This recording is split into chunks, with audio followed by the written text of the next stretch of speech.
PCS 101.1 FM and AM 1160. Good morning to you. Glad that you're with us here today. Of course, available online at WCCSradio.com. The Listen Live link is brought to you by SeaWorld Satellites, Indiana Regional Medical Center, and Wave Rider Sweet Shop. In the studio with me right now, IUP Baseball coach Steve Kline. He's got with him three of his ball players. A big key weekend series coming up against Gannon. Coach, good morning. Morning. Good to have you with us here today. Let's pull that microphone up a little bit. Pull it up a little bit? Yeah. I feel like Elvis Presley right now. The only thing is I can't sing like him. So. You look just like him, too. I wish. Hey, this baseball season, I guess it proves once again, PSAC is rough baseball, isn't it? It's a big league. It's a good league. Yeah, it's a really good league. All the teams are equally matched. You know each other by heart. And, every time you go out, at any time, any place, someone can beat you. Yeah, well, this weekend we're hoping that at least IUP can get 2 out of these 4 against Gannon, because that puts you into the PSAC playoffs, as I understand it, right? Yeah, we have to win 2 games this weekend. Yeah, so you're playing 2 on Friday? 2 on Friday up in Gannon. Mm-hmm. We're supposed to play Thursday here, but I think with the rain, we're probably going to play Saturday, most likely. So it'll be a nice day to come out to the ballpark on Saturday. Yeah, you're right. The weather is going to turn really nice at the end of the week and into next week. And so it's a good chance for folks to see some really good, high-quality baseball. When we talked with you before the season, you were just headed off down south for the first games of the season. And I know that Markus was with us. By the way, I need to introduce the other players here. Tori Roper is with us, and Markus Cestra, and Jeremiah Williams with us in the studio. Gentlemen, good morning to all of you. Good morning. It's good to have you all with us here today. Markus was with us back then, and what was that, February or March? Probably February. Yeah. How has the season gone for you? Let me put it this way. Is it what you expected it to be? There's been a lot of rough patches for us, but I think we've overcome a lot. I think we put ourselves in a really good position to make this tournament, and that's been our goal all season. We're right where we want to be. Like I said, a lot of roller coaster going on, up and downs, but I think, like I said, we're right where we want to be, and, we give ourselves a really good chance to make this tournament this week. Pennsylvania baseball is not easy to play in the spring of the year, and you guys all know that.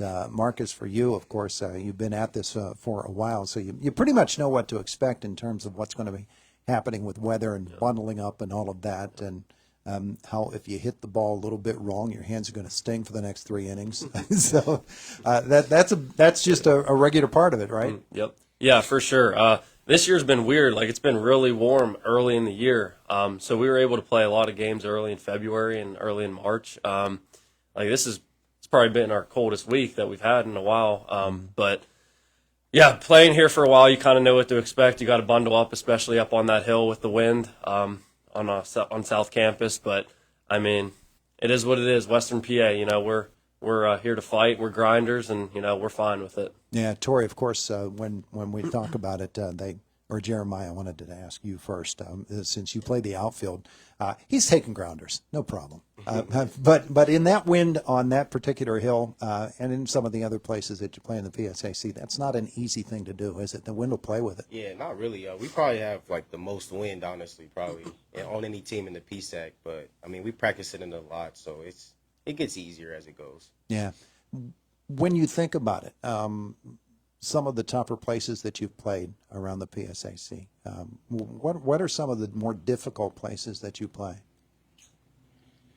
I'd say, probably UPJ at the point, probably just with that big left field, and then right center and right field is just so much larger compared to that. But I really like playing there, though. It's a little bit difficult, but it's fun. They got a brick wall in center that you could hurt yourself on, but it's probably most places aren't really that difficult, honestly. Yeah. Tori, when you throw, did you throw at the point? Yeah, I did. I threw 6 innings against UPJ. It was a real nice experience. Last year I didn't get to pitch there, but this year it was real fun. I haven't been to the point in a number of years for baseball. I've been there for football. Correct me if I'm wrong. Is the wall like 50 feet away from home plate at that one spot? That's really what it seems like. Seems like it, doesn't it? Yeah. Definitely can't give up a barrel there. Yeah. Get out of there. Yeah. Throwing against some of these bats in the PSAC, compare it to some of the teams that you played down south. Is it the same caliber of baseball player? Definitely down south is just a little different. This is the dudes look a little bit bigger. It seemed like the ball hop off their bat a little bit different, but I mean the PSAC it's real tough. I mean every team is nice. I mean it's competition. That's what it's all about. Yeah. I'm a competitor, so whoever they put me up against, I'm gonna go out there and do my thing. Yeah, Coach, of course, you've seen a few pitchers in your time. You've been one in your time. Break down Tori for me. Oh, Jeremiah is the pitcher. Jeremiah. Yeah, Jeremiah. He's got a good changeup. He spots his fastball. Got a little funk delivery. Reads hitters pretty well. Just sometimes he gets beat with that wind a little bit because sometimes he's not a ground ball pitcher. But this year he's been lights out. He's been able to move the fastball in and out, use it, and then he developed a little bit of a slider with a curveball that he already had. And he's just been more consistent this year, and I think he's been trusting himself a little bit more. Yeah. When we watch big league games, of course, we are getting acquainted with some new terms. The sweeper has become the fashionable description of a pitch right now. That's the same pitch that's been around for a Steve long Carlton time. threw a sweeper for the longest time. Candelaria. It's the same thing. It's just new people trying to make up new terms. That's all. Yeah. They probably, back in the day, they probably threw it back, Cy Young probably threw one. You develop pitches. You used to throw the wiffle balls and you call it, Yeah. So, everybody has whatever they want to call it. They just try to put terminology into it to sound smarter sometimes. Yeah, that's what you need, Jeremiah, is to put a little slot in that ball, huh? like a wiffle ball. Turn it to the right side, and then you've got the curve. We're talking IUP baseball here this afternoon. Markus, when we think about the PSAC and we think about the opportunity to get into a playoff situation, it's what you play for, isn't it? And this is very exciting. A very excited weekend that we've been looking forward to for a long time. Like I said, it's my 5th year here, so I've never experienced playoff baseball. So this would be a great note to head out on to get in this playoffs, and you just never know what happens. Awful close last year. Awful close. That was very heartbreaking for us. But like I said, great opportunity this weekend to turn the page on what happened last year. Yeah. Tori, tell me about Gannon. What do you know?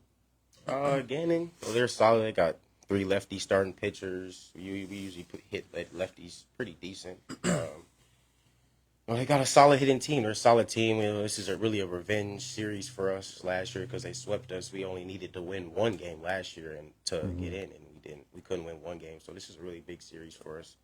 They got a little bit of speed. They got a good squad, but I think we're going to be ready this weekend. You think about some of the pitchers that you'll face. I would assume that at least 2 or 3 of them you've faced before. Is there 1 or 2 guys there that are going to be especially tough?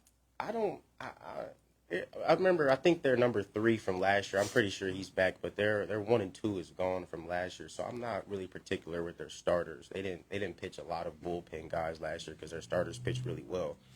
So it's going to be newer, but I think we'll be ready for the challenge. Yeah, and then Jeremiah, of course, you have to face these guys.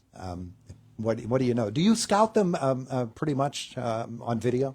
I know. It seems like we would, but I don't really like scouting like the other teams. I just like going out there and doing my thing. And just like Tori was saying, it's kind of like a revenge story for us. Like last year, I pitched a real good game against them, and unfortunately, I lost on the walk-off. But we got another chance this year, and I'm definitely ready. Yeah, Coach. Of course, with this IUP baseball team, you got a bunch of guys that really want it. They really get after it. They seem to enjoy being around each other too. Yeah, like I said, we went down. We played a really tough schedule. I think we had one of the toughest schedules in Division II baseball this year. I think 5 or 6 of the teams that we played were all in the top 25. So it just gets you prepared for what we're going to be against. That's why you go down south. You play some guys that have some good arms. All those kids are transferring from Central Florida to these Division IIs, Florida State. We got to see some really good arms, and you come up here, and it's like nothing should surprise you. Seton Hill's going to throw good arms. Mercyhurst threw good arms. Pitts Johnstown had a good arm. Everybody has good arms. Clarion had a good. It's just you got to be ready. And like I said, Gannon brought 2 transfers in. One of the guys from George Mason. He'll start probably one of the first games, and he's going to be, a handful. But we have to go out there and, if you want to, play against the best, you got to beat the best too. So, you know, it doesn't matter what team steps in front of us, we got to be prepared. And I think we are. I think the coaching staff prepares them as much as we can. I mean, my assistant coach, Kyle Nicholson, does a great job with the scouting reports and reads the things. And then, you know, we go out ready. Yeah, we don't want to put too much thought into the player's head. I think sometimes you overthink and try to overmatch everything. Sometimes you have to just see it and hit it, and the players have to make the adjustments, not us. Yeah. You're at Gannon on Friday? Yeah, we're at Gannon on Friday, and then possibly here on Saturday. Most likely here Saturday. Yeah, oh, that'd be terrific stuff. Folks need to come out and see this because it's really good, solid college baseball action. Yeah, it's fun. It's enjoyable. Guys, thanks for coming in. Thank Guys, you. thanks for coming in as Thank well. you for having us. Thank you. Thank you. Finals, you guys all got finals? Or are you done? Got a little presentation tomorrow. Oh, yeah? That's it for me. What class? For Intro to Public Relations. Oh, there you go. There you go. You can come here then. Right. We appreciate it. Hey, thanks for coming in. Appreciate it. Thank you very much. It's the best of Indiana County. It's WCCS 101.1 FM and AM 1160. 22 minutes after 9 o'clock. Good morning. Thanks for being with us. Coming up, Jake, in the newsroom at the bottom of this hour. We had Renda Digital TV scheduled for today for the Homer Center West Shamokin baseball game, but evidently that's not going to happen. The field is not in good enough condition, so they're going to be rescheduling there. We are scheduled for Renda Digital TV for Indiana against Highlands this afternoon. We don't know if that's going to happen yet or not. We haven't been informed, but we're trying to figure that one out for you. Okay? It's Indiana in the Morning on WCCS. Coming up at the bottom of the hour, markets will be opening up all across the world, or actually in New York on Wall Street. So let's get this morning's Money Matters report.